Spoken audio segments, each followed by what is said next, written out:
بسم اللہ الرحمن الرحیم۔ دیکھتی آنکھوں اور سنتے کانوں، آپ سب کو اسلامک اسٹوڈیو چینل میں خوش آمدید۔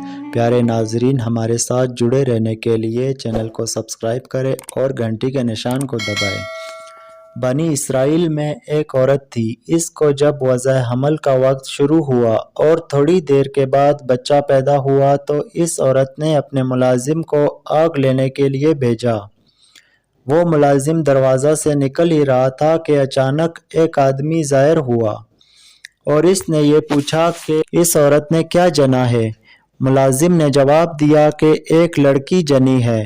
تو اس آدمی نے کہا کہ آپ یاد رکھیے گا، یہ لڑکی 100 مردوں سے زنا کرے گی اور آخر میں ایک مکڑی سے مرے گی۔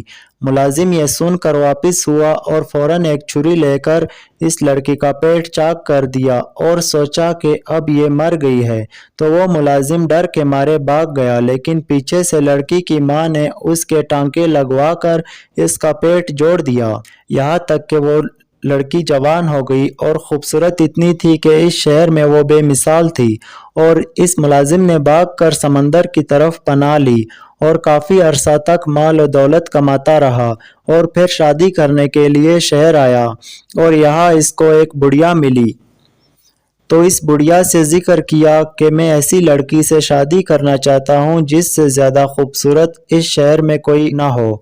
اس عورت نے کہا کہ فلاں لڑکی سے زیادہ اور کوئی خوبصورت نہیں ہے، آپ اس سے شادی کر لیں۔ آخر کار اس نے کوشش کی اور اس سے شادی کر لی۔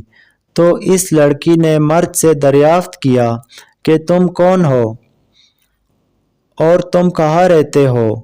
اس شخص نے کہا کہ میں اس شہر کا رہنے والا ہوں، لیکن میں ایک لڑکی کا پیٹ چاک کر کے بھاگ گیا تھا۔ تو اس نے اس طریقے سے پورا واقعہ کہہ سنایا۔ لڑکی بولی کہ وہ لڑکی جس کا تم نے پیٹ چاک کیا تھا، میں ہی ہوں۔ یہ کہہ کر اس لڑکی نے اپنا پیٹ دکھایا تو پیٹ پر نشان موجود تھے۔ یہ دیکھ کر اس مرد نے کہا کہ اگر تو وہی لڑکی ہے تو تیرے متعلق 2 باتیں بتاتا ہوں جو مجھے کسی دوسرے نے بتائی تھی۔ ایک یہ کہ تو 100 مردوں سے زنا کرے گی۔ اس پر عورت نے اقرار کیا کہ ہاں مجھ سے ایسا ہوا ہے، لیکن تعداد نہیں پتہ۔ اس نے کہا کہ تعداد 100 ہے۔ دوسری بات یہ کہ تو مکڑی سے مرے گی۔ اس ملازم نے اس لڑکی کے لیے ایک عالیشان محل تیار کرایا جس میں مکڑی کے جانے کا نام تک نہ تھا۔ ایک دن دونوں کمرے میں لیٹے ہوئے تھے کہ دیوار پر ایک مکڑی نظر آئی۔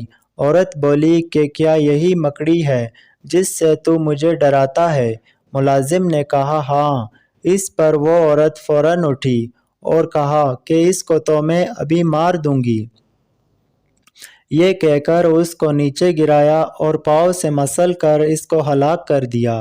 مکڑی تو ہلاک ہو گئی، لیکن اس کے زہر کی چھینٹیں اس کے پاؤں اور ناخنوں پر پڑ گئی جو اس کی موت کی وجہ بنی، اور اس کے پورے جسم پر دانے اٹھے اور ان دانوں کی وجہ سے اس کی موت ہو گئی۔ چنانچہ ایک عورت صاف ستھرے شاندار محل میں اچانک ایک مکڑی کے ذریعے ہلاک ہو گئی۔ اللہ پاک اس واقعہ سے سبق حاصل کر کے ہمیں نیک اعمال کرنے کی توفیق عطا فرمائے، آمین یا رب العالمین۔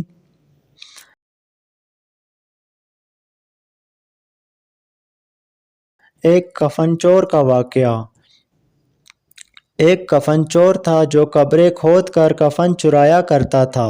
اس چور نے کفن چرانے کے لیے قبر کھودی تو وہ کیا دیکھتا ہے کہ اس قبر میں ایک شخص تخت کے اوپر بیٹھا ہوا ہے، قرآن اس کے سامنے رکھا ہوا ہے اور قرآن شریف پڑھ رہا ہے، اور اس کے تخت کے نیچے ایک نہر بہہ رہی ہے۔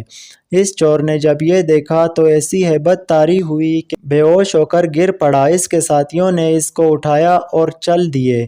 3 دن کے بعد جب اس کو ہوش آیا تو لوگوں نے اس سے وجہ پوچھی تو اس چور نے سارا حال بتایا۔ بعض لوگوں نے اس قبر کے دیکھنے کی تمنا کی اور اس قبر کے متعلق پوچھا کہ وہ قبر کون سی ہے۔ اس چور نے بتانے کا ارادہ بھی کیا کہ ان کو لے جا کر قبر دکھاؤں۔ رات کو خواب میں اس قبر والے بزرگ کو دیکھا کہ وہ کہہ رہے ہیں کہ اگر تو نے میری قبر بتائی تو مختلف ایسی آفتوں میں پھنس جائے گا جس سے نکلنا تیرے لیے مشکل ہوگا۔ اس چور نے عہد کیا کہ ہرگز نہیں بتاؤں گا۔ پھر اس چور نے کسی کو وہ قبر نہیں دکھائی۔ پیارے ناظرین، اگر ویڈیو پسند آئی ہو تو چینل کو سبسکرائب کریں اور ساتھ میں گھنٹی کے نشان کو دبائیں تاکہ میری ہر نئی آنے والی ویڈیو آپ تک بآسانی پہنچ سکے۔